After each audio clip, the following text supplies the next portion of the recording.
इस दुनिया में बिजली एक ऐसी चीज है जिस पर मानव सभ्यता पूरी तरह से निर्भर है। लेकिन क्या आप जानते हैं कि कोयले से बिजली कैसे बनती है और फिर उसे बड़ी बड़ी तारों के जरिए हमारे घर तक कैसे पहुंचाया जाता है। बिजली बनाने के लिए जिस चीज का सबसे ज्यादा इस्तेमाल किया जाता है वो है कोयला। देश में 75% बिजली का उत्पादन कोयले से चलने वाले पावर प्लांट से ही होता है। 1000 मेगावाट का कोल प्लांट एक दिन में 9000 टन से भी ज्यादा कोयले का इस्तेमाल करता है।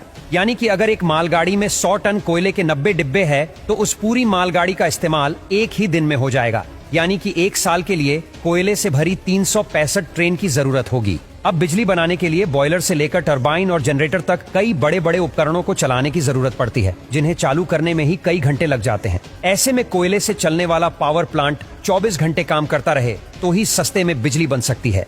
इसी वजह से प्लांट के बड़े हिस्से में सिर्फ कोयले का स्टोरेज बनाया जाता है ताकि कभी कोयले की कमी ना आ सके। जब मालगाड़ियां पावर प्लांट्स के बेशकीमती खजाने यानी कोयले को लेकर प्लांट में पहुंचती है तो एक एक करके सभी डिब्बों को अलग किया जाता है और पानी के फव्वारे के नीचे से गुजारा जाता है, जिससे कोयला थोड़ा गीला हो जाता है ताकि जब आगे डिब्बों को पलटने की बारी आए तो डस्ट ना उड़े। अब गीले कोयले वाले उन सभी डिब्बों को बारी बारी से एक निर्धारित जगह पर लाया जाता है, जहां एक मशीन उन्हें उठाकर पूरा ही पलट देती है, जिससे उन डिब्बों का सारा कोयला कोल यार्ड में नीचे लगातार घूम रहे कन्वेयर बेल्ट पर गिरता रहता है। अब इस कोयले को फिर से कन्वेयर बेल्ट की मदद से जरूरत के अनुसार बाउल मशीन में भेजा जाता है, जो इन छोटे मोटे पत्थरों के रूप में एक दूसरे से चिपके कोयले को क्रश करके पाउडर का रूप दे देती है। इसके बाद इस ब्लैक पाउडर को कन्वेयर बेल्ट के जरिए ही विशालकाय बॉयलर में भेजा जाता है, जहां यह कोयला तुरंत आग पकड़ लेता है। अब पूरी तरह से जलने के बाद कोयले की जो भारी राख होती है वो नीचे गिर जाती है और जो हल्की राख होती है वो ऊपर उठती है। इस राख को फ्लाई ऐश कहा जाता है और इसे चिमनी के जरिए फिल्टर करके वातावरण में छोड़ दिया जाता है। अब कोयला जलने की वजह से जो आग बनी थी वो बॉयलर से होते हुए उस क्षेत्र में पहुंच जाती है जहां काफी ज्यादा वाटर ट्यूब्स होती है, जिनमें पानी भरा रहता है।